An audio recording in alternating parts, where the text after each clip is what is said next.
Hello ji viewers, welcome back to my channel. So guys, उम्मीद करती हूँ आप सब खैरियत से होंगे और जी ज़बरदस्त होंगे। सो वीवर्स, आज की जो मेरी वीडियो मैं आपके साथ शेयर करूंगी, ये आज थोड़ी सी पॉलिटिक्स बेस के ऊपर वीडियो है, जिसका टाइटल है बंगाल जीतते ही मोदी का चीन बांग्लादेश प्लान एक्शन।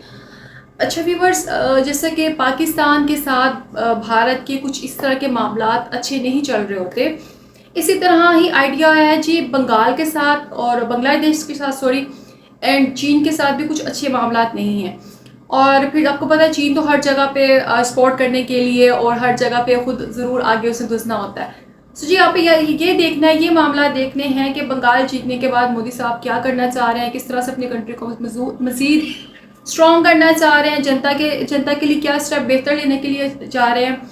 ओवरऑल जो से हैं वो स्टेप इनके पता चलेंगे। और सबसे मेन बात ये है, अगर ये कंट्री को मद्देनजर रखे ये वीडियो बनाई जा रही है या ये प्लान्स किए जा रहे हैं, तो भारत की जो आर्मी टीम है उनको कितना बेनिफिट होने वाला है। सो करते हैं जी वीवर्स वीडियो को स्टार्ट। वीडियो को लास्ट तक देखिएगा and ji end of the video जरूर कमेंट में मुझे अपना फीडबैक शेयर कीजिएगा कि आपको वीडियो कैसी लगी। So stay here. बंगाल चुनाव के नतीजों ने आज ढाका से लेकर बीजिंग तक और इस्लामाबाद से लेकर वॉशिंगटन तक ऐसी खलबली मचा दी है जिसकी कल्पना किसी ने नहीं की थी।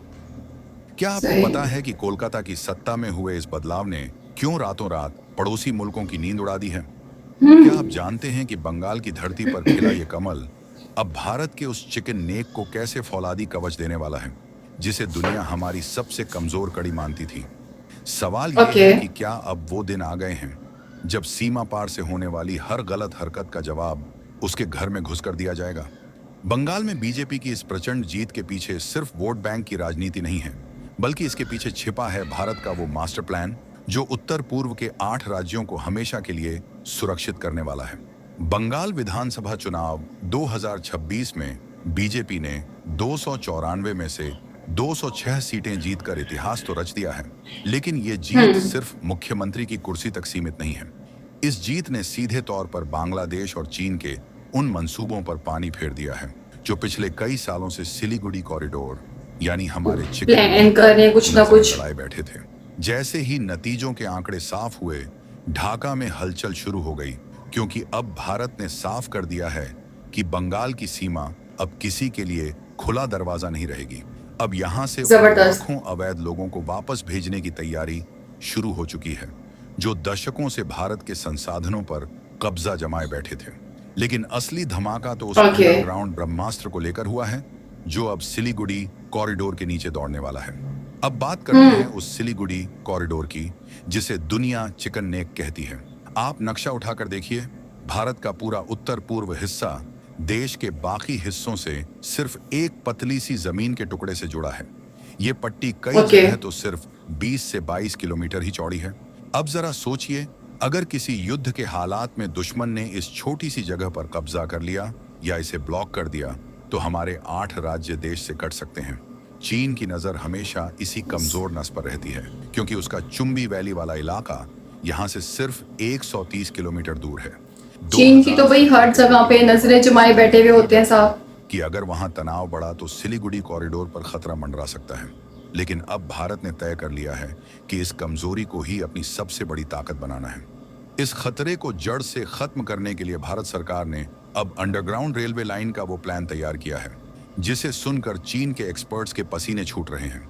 अभी तक हमारी ट्रेनें और ट्रक ऊपर की सड़कों और ट्रैक से गुजरते हैं, जिन्हें यस। आसमान से आसानी से निशाना बनाया जा सकता है।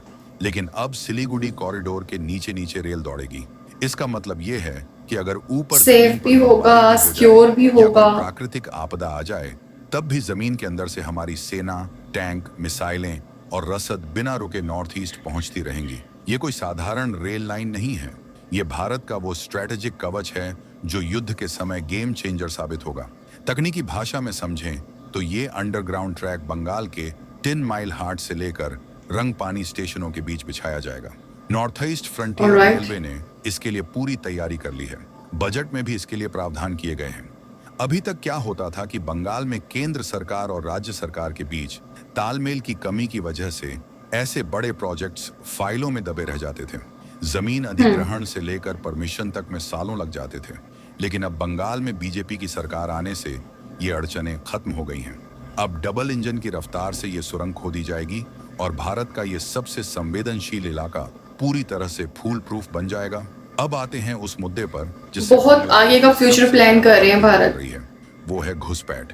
भारत और बांग्लादेश के बीच करीब 4097 किलोमीटर लंबी सीमा है, जिसमें से अकेले बंगाल के साथ 2217 किलोमीटर का बॉर्डर लगता है। आपको जानकर हैरानी होगी कि इसमें से 570 किलोमीटर का हिस्सा ऐसा है जहां आज तक बाढ़ यानी फेंसिंग नहीं लग पाई है। क्यों? क्योंकि वहां नदियां हैं, दलदल है और सबसे बड़ी बात, पिछली सरकारों ने जमीन देने में कभी सहयोग नहीं किया।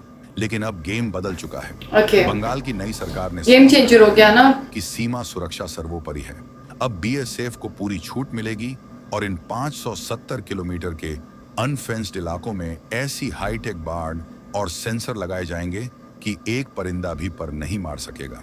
बांग्लादेश के बहुत जबरदस्त किसी झटके से कम नहीं है, क्योंकि वहां हाल के दिनों में हालात काफी बदले हैं। जब से वहां मोहम्मद यूनुस के बाद कट्टरपंथी ताकतें और चीन का प्रभाव बढ़ा है, भारत के लिए चिंता बढ़ गई थी। खबर तो ये भी आई थी कि बांग्लादेश की वायुसेना चीन की मदद से अपने यहाँ एक ड्रोन फैक्ट्री लगाने का करार कर चुकी है। इन ड्रोन्स के पीछे चीन का दिमाग है और इनका मकसद भारत की सीमाओं की जासूसी करना है। लेकिन भारत ने अब बंगाल की तरफ से घेराबंदी ऐसी कर दी है कि चीन के ये खिलौने भारत की तरफ नजर भी उठाएंगे तो उन्हें मिट्टी में मिला दिया जाएगा। घुसपैठ सिर्फ आबादी का मुद्दा नहीं है, ये देश की सुरक्षा से जुड़ा मामला है। जब सीमा तो उसका फायदा उठाकर असामाजिक तत्व देश के अंदर दाखिल हो जाते हैं और शांति भंग करने की कोशिश करते हैं। अमित शाह ने चुनाव के दौरान बार बार कहा था कि एक एक घुसपैठिए को चुन चुन कर बाहर किया जाएगा।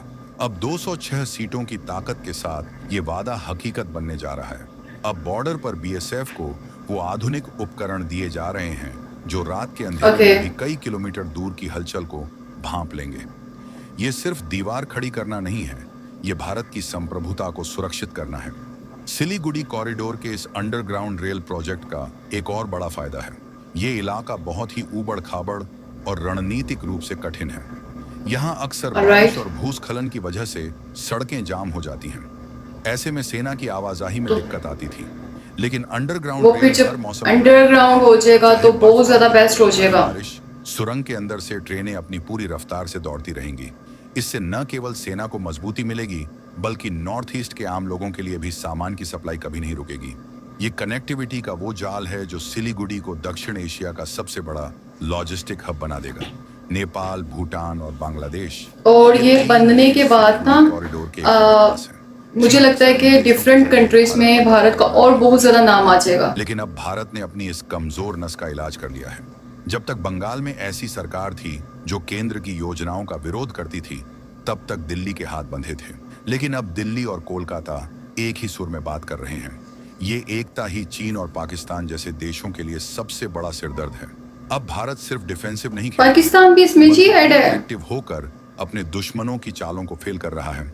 पश्चिम बंगाल की जीत ने यह भी साफ कर दिया है कि देश की जनता अब राष्ट्रवाद और विकास के मुद्दे पर किसी भी तरह का समझौता नहीं करना चाहती। लोगों ने देखा है कि कैसे घुसपैठ की वजह से बंगाल के कई इलाकों की डेमोग्राफी बदल गई थी। अब वहां के मूल निवासी अपनी संस्कृति और सुरक्षा को लेकर डरे हुए थे। लेकिन इस जनादेश ने बता दिया है कि अब सुधार की प्रक्रिया शुरू हो चुकी है। अब बंगाल के हर गांव और हर शहर में कानून का राज होगा और सीमा पार से आने वाले हर खतरे को जीरो टॉलरेंस की नीति से निपटा जाएगा। बात सिर्फ रेल लाइन या बाढ़ की नहीं है, बात उस संदेश की है जो भारत ने पूरी दुनिया को दिया है। भारत अब अपनी सीमाओं की रक्षा के लिए किसी के आप खुद को सेव करना चाह रहे हैं। अगर हमें अपनी सुरक्षा के लिए जमीन के नीचे रेल दौड़ानी पड़ी तो हम दौड़ाएंगे।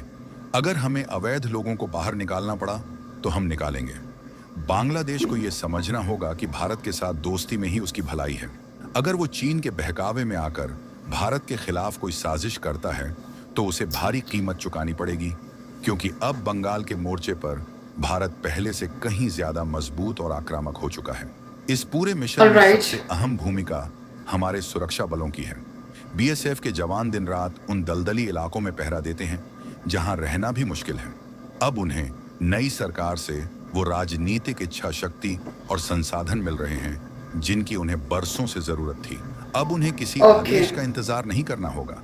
अगर सीमा पर कोई संदिग्ध गतिविधि दिखती है तो उन्हें तुरंत कार्रवाई करने के अधिकार दिए गए हैं। ये नया आत्मविश्वास ही है जो दुश्मन उनको भी की उनके नींद राइट्स को दे करता दिए है। गए ना। सिलीगुड़ी कॉरिडोर का ये विकास सिर्फ युद्ध के लिए नहीं बल्कि अच्छा व्यूवर्स, यहाँ पे मुझे बहुत ज़्यादा अच्छी बात लगी कि जिस चीज़ को एक वीक पॉइंट लिया जाता था ना, मोदी साहब ने कहा है कि मैं उसी वीक पॉइंट को ही अपना सबसे मेन हथियार मानूंगा, हथियार बना लूँगा और उसी को ही आगे से यूटिलाइज करूँगा। वहाँ पर एक अंडरग्राउंड ट्रेन बनाने के लिए प्रोजेक्ट स्टार्ट कर रहे हैं जो कि बहुत ज़्यादा बेनिफिट होने वाला है। ये बात बिल्कुल ठीक है कि जो हालात मामला चल रहे होते हैं, रोड्स सॉरी कह रही हूँ, आसमान से अटैक वगैरह हो रहे होते हैं, तो जब अंडरग्राउंड मामला रहेंगे ना तो वो चीज़, वो जो कैफियत है, जो एक सिचुएशन है, उसको काफ़ी हद तक कंट्रोल भी किया जा सकता है। सो ये एक बहुत ज़्यादा ज़बरदस्त स्टेप लेने वाले हैं एंड डेफिनेटली अब अगर मोदी साहब आ गए ना भाई अपने रोल में, तो सारे पीछे हट, जो जितने भी चीन है, बांग्लादेश हैं, जो भी है, पीछे पीछे हट जाएंगे। इन्होंने बहुत सारे स्टेप लेने हैं, अभी तो 1 बाय 1 स्टार्ट होंगे और फिर चीन जैसी कंट्री भी पीछे पीछे हट जाएगी। एंड जी बहुत अच्छी बात है, इस वक्त जी पूरी दुनिया के अंदर ना जो कंट्रीज़ को लेके जो कैफियत चल रही है, जो वार के मामला चल रहे हैं, मैं कहती हूँ कि हर कंट्री को खुद को सिक्योर करना पड़ेगा। अगर कोई नहीं करेगा तो वो मारा जाएगा और बहुत बुरे तरीके से मारा जाएगा।